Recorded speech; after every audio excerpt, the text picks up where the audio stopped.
As designers, we will deal with many things throughout our careers. The inevitable imposter syndrome, no matter how good we get, the stress of impossible deadlines, the never-ending stream of new things to learn, the burnout from long hours, or the emotional toll from conflicts in the workplace. You might think that your visual design talent, research skills, or your ability to present and communicate your designs are among the most important skills to master as a UX or product designer. But while these are all important, what I've found is that the key to doing really great work and having a long, happy, and successful career in product design is actually predicated on another skill you might not have thought of. So let's talk about that.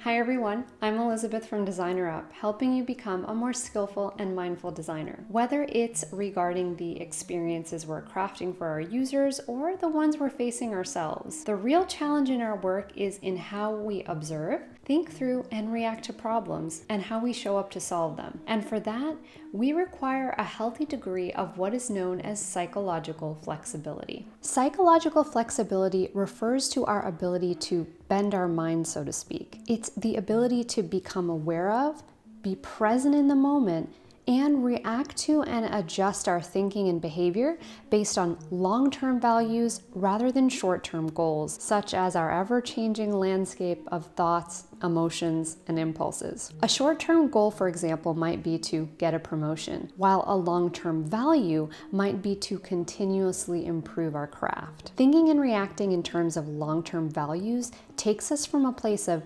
negative reinforcing thoughts, such as, I'm an imposter, I can't believe I didn't get that promotion, I am awful at my job, or I'm gonna get fired, to a place of positive reinforcing thoughts like, oh well, even though I didn't get the promotion, I'm glad I'm still able to work on my craft every day. Or I may not feel like I know everything yet, but I'm not an imposter. I'm still learning like everyone else. When we focus on long-term values first, short-term goals can be seen more as a stepping stone or part of the journey rather than a finite endpoint. Adam Grant says, when it comes to careers, instead of searching for the job where we'll be the happiest, we might be better off pursuing the job where we expect to learn and contribute the most. The short-sightedness of hinging everything on our short-term goals can close us off to opportunities and the positive stress that could help us grow and improve. The tricky part is that as a survival mechanism,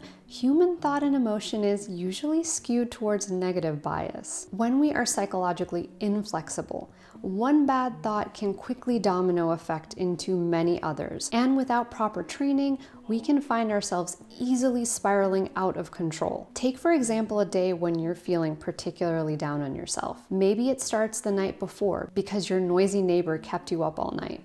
You wake up feeling groggy, a bit low on energy.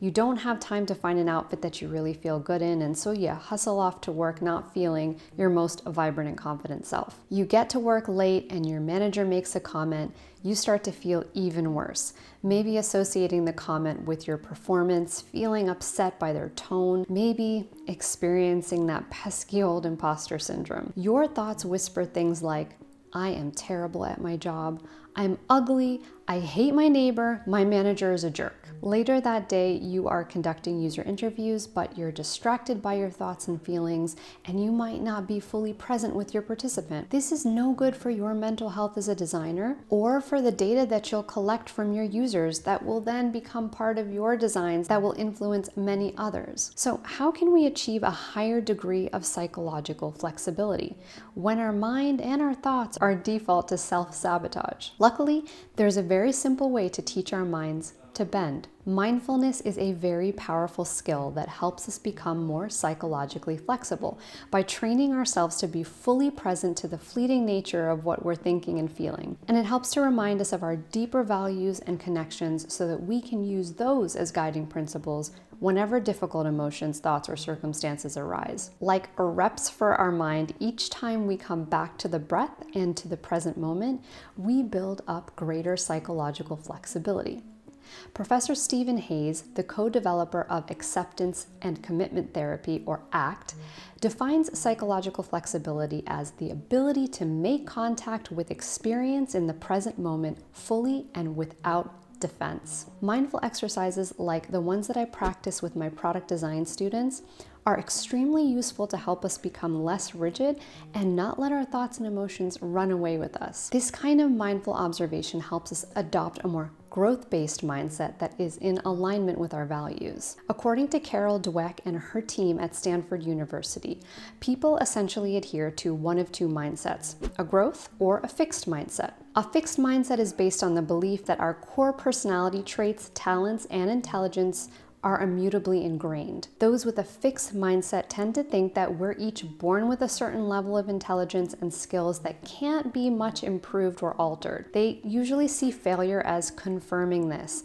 and often use it as justification for not striving towards their goals or blaming others for why they're not reaching them. A growth mindset, on the other hand, is based on the belief that while our unique proclivities and level of intelligence may vary from person to person, it's also something that can be developed and increased through practice, effort, and habit. Those with a growth mindset take joy in the learning process that comes from seeking new information, forming new strategies, and taking inspiration from others. They embrace difficulties and challenges as a means to develop, grow, and self-actualize. Mindfulness is a practice that can help us recognize what mindset we're in at any given time and allows us to create the space to access and adjust based on our long-term values. The power of this work is in the way that it helps us feel more empowered to improve and grow with experience and move towards challenges. So now imagine on the same day, waking up feeling groggy and tired, you mindfully decide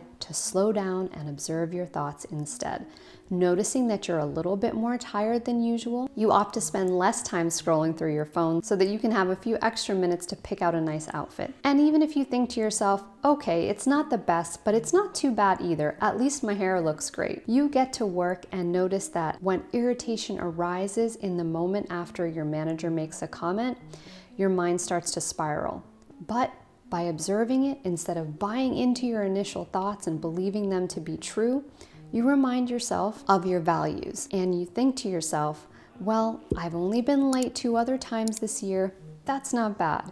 Maybe my manager had a rough night too. You can clearly see the difference here between falling down the spiral versus observing the nature of the spiral and what's happening mindfully. It's about not tying our judgments, our fears, or emotions directly to the thoughts that we're thinking and the things that we're feeling. And let me tell you, it is liberating to realize that you don't have to believe everything you think. So, the 3 ways to increase psychological flexibility are to mindfully observe by staying rooted in the present moment when difficult thoughts, feelings, and sensations arise.